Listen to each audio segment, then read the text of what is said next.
Hi friends, இன்றைக்கி மதிய சாப்பாடு என்னென்னா மீன் மேக்கர் 65யும் துவரை வச்சு சாப்பாடு வச்சு ரசம் வைக்கலாம் முடிவு பண்ணியாச்சு.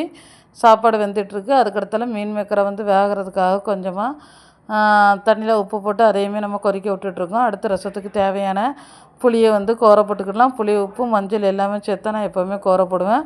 அதுக்கப்புறம் ரசத்துக்கு தேவையான இதையும் மசாலாவும் நம்ம அரைச்சி எடுத்துக்கிடலாம்.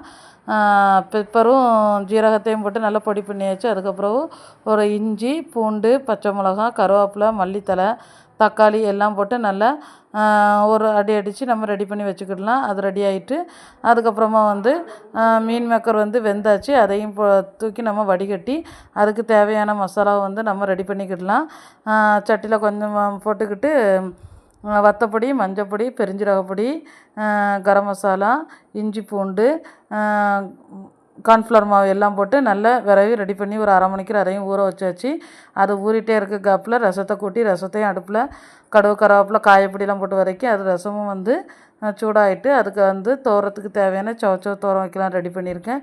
அதுக்கு காயை நல்லா சின்ன பீஸாக கட் பண்ணி அதையும் கடுகு, கருவேப்பிலை எல்லாம் போட்டு அடுப்பில் தாளசம் பண்ணி ரெடி பண்ணி போட்டாச்சு. அது வெந்துக்கிட்டே இருக்கும்போது அதுக்கு தேவையான மசாலா அரைக்கலான்னு சொல்லிட்டு கொஞ்சமாக தேங்காய் எடுத்து அதில் ஜீரகம், பச்சை மிளகா, பூண்டு, மஞ்சப்பொடி எல்லாம் போட்டு அதையும் மிக்ஸ் பண்ணி அதையும் போட்டு சூடு பண்ணியாச்சு.